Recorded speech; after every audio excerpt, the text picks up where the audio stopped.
আল্লাহ রাব্বুল আলামিন বলেন, এই মধুময় সময়টার মধ্যে আল্লাহ তাআলা আসমান থেকে প্রথম আসমানে নেমে আসেন, আরশ থেকে প্রথম আসমানে নেমে আসেন।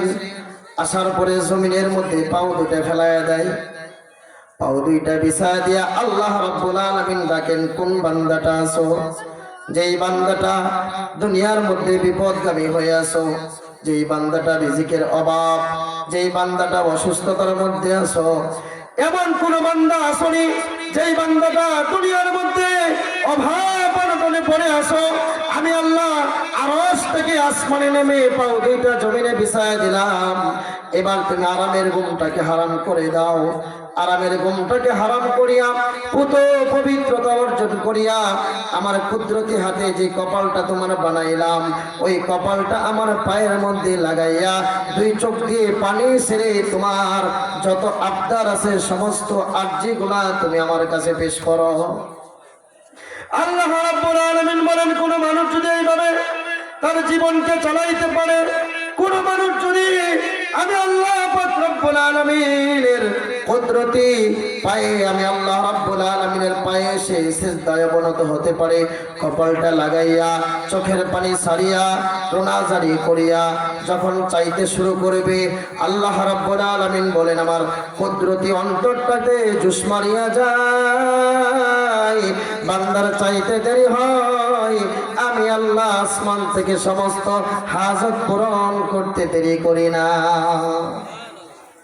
আপনার আমার চাইতে দেরি হবে, চাইতে দেরি হবে, কিন্তু আল্লাহর দিতে বলেন দিতে দেরি হবে না। আল্লাহ তো দেওয়ার জন্য প্রস্তুত, আল্লাহ দেওয়ার জন্য সদা সর্বদাই প্রস্তুত। আমরা নিতে কয়েকজনে রাজি আছি বলেন? আমরা নিতে কয়েকজনে রাজি বলেন? কেউ না? হাত উঁচা করে বলে নিতে কয়েকজনে রাজি আছি? এখন থেকে আমরা সদা সর্বদাই আল্লাহর কাছে চাবো। কার কাছে চাবো বলেন? কার কাছে চাবো? আল্লাহর ভান্ডারে কি সন্তান নাই? আল্লাহর ভান্ডারে সন্তান নাই? আল্লাহর ভান্ডারে কি রিজিক নাই? আল্লাহর ভান্ডারে কি অর্থ নাই? আল্লাহর ভান্ডারে কি সুস্থতা নাই? আল্লাহর ভান্ডারে কি বান্দার নিয়ামত নাই? আল্লাহর ভান্ডারে সব কিছু আছে, চাওয়ার মতো বান্দা খোঁজার অভাব, চাওয়ার মতো বান্দার অভাব। এই জন্য আল্লাহ নিয়ে বসে থাকে, বান্দা নিতেই পারে না। এই জন্য আল্লাহ রাব্বুল আলামিন বলেন, দুনিয়ার মধ্যে কোনো মানুষ যদি অভাবে পড়ে যায়, অভাবে পড়ার সাথে সাথে সে যখন বুঝতে পারবে আমার এখন অভাব চলে আসছে, আমার তো বিপদ চলে আসছে, বুদ্ধিমান ব্যক্তি যারা, মুমিন ব্যক্তি যারা, তারা কোনোদিন কোনো সময় অন্য মানুষের কাছে যাবে না, কোনো মানুষের ধর্ণা ধরবে না। সাথে সাথে মানুষটা পুত পবিত্রতা অর্জন করিয়া আল্লাহ রাব্বুল আলামিনের ঘরে যাইয়া 2 রাকাত নামাজ পড়িয়া আল্লাহ পাক রব্বুল আলামিনের কাছে রোনাজারি করিয়া চোখের পানি ছেড়ে আল্লাহ তাআলার কাছে হাত দুটি আসমান বরাবর তুলে আল্লাহ রাব্বুল আলামিনের কাছে দরখাস্ত করবে, ডাক দিয়ে বলবে, ওগো মালিক, আমি তো বড় অভাবে পড়ে গেছি, আমি তো বড় বিপদে পড়ে গেলাম, আমি তো বড় বিপদে পড়ে গেলাম, তুমি না বিপদ থেকে রক্ষা করার মালিক। ওগো মালিক, আমার সমস্ত বিপদগুলা তুমি দূর করিয়া দাও। আল্লাহ রাব্বুল আলামিন বলেন, এই মানুষটা চাইতে দেরি হবে, আমি আল্লাহ দিতে এক মুহূর্ত দেরি করব না।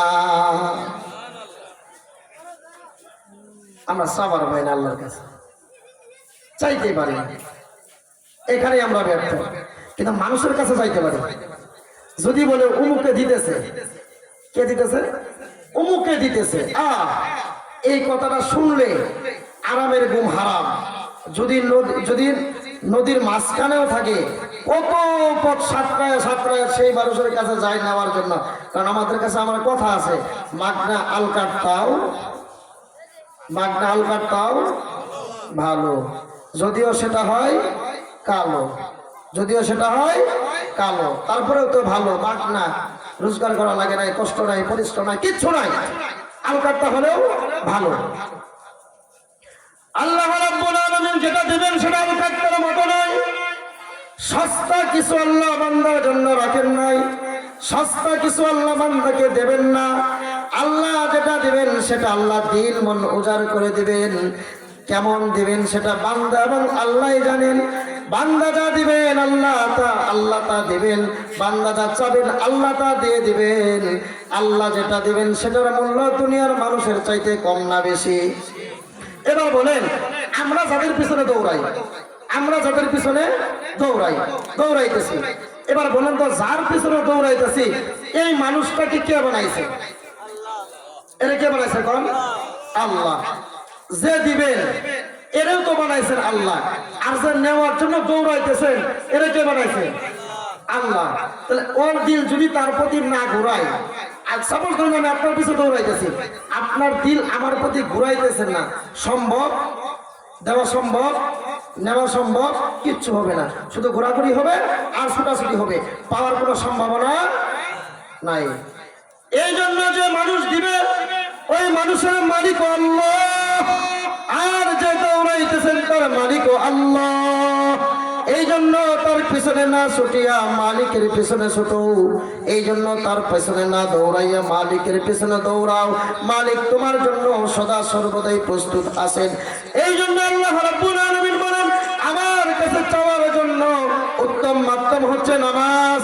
এই নামাজ যদি কোনো ব্যক্তি ছেড়ে দেয় আর যদি ভালো কিছু আশা করে, তাহলে সে বোকামি করবে। নামাজ ছেড়ে দিয়ে ভালো কিছু আশা করা বোকার মতো কাজ করা। নামাজ ছেড়ে দিয়ে ভালো কিছু আশা করা বোকার মতো কাজ করা। নামাজের বিকল্প কোনো কিছু নেই। জান্নাতে যাওয়ার জন্য যত আমল আছে এর মধ্যে নামাজ হলো সর্বশ্রেষ্ঠ আমল, এর বিকল্প কিছু নেই। নামাজকে যে ব্যক্তি মাইনাস করে, নামাজ আদায় না করে বাকি সমস্ত আমল দিয়ে জান্নাতে যাওয়ার চিন্তা করবে, চেষ্টা করবে, এই মানুষটা বোকার মতো কাজ করলো। আগে আমাদের সর্বশ্রেষ্ঠ ইবাদত হচ্ছে নামাজ। নামাজকে আমাদের ফলো করতে হবে, নামাজ আমাদের ধরতে হবে, নামাজ আমাদের ছাড়া যাবে না। নামাজ রব্বুল আলামিন তার নিজের ব্যক্তিগত আমলের মধ্যে একটা আমলকে সাজায় নিয়েছেন। এই জন্য নামাজ ছাড়া আমরা দ্বিতীয়বার কোনো দ্বিতীয় আমল দিয়ে জান্নাতের আশা করতে পারি না, যদি বুদ্ধিজীবী হই। হাসরের ময়দানে কঠিন মুসিবতের সময় রাসূল বলেন, তোমাদেরকে যে সম্পর্কে জিজ্ঞাসাবাদ করা হবে, এই সর্বপ্রথম যে সম্পর্কে জিজ্ঞাসাবাদ করা হবে এটা হচ্ছে নামাজ।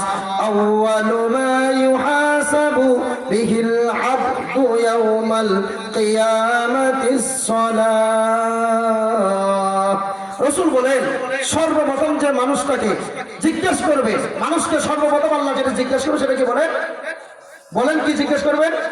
নামাজ। আপনি কিভাবে চলছেন দুনিয়াতে জিজ্ঞেস করবে। কত কুর, কত টাকা, কত অর্থ মানুষকে দিচ্ছেন এটা পরে জিজ্ঞেস করবে। এটা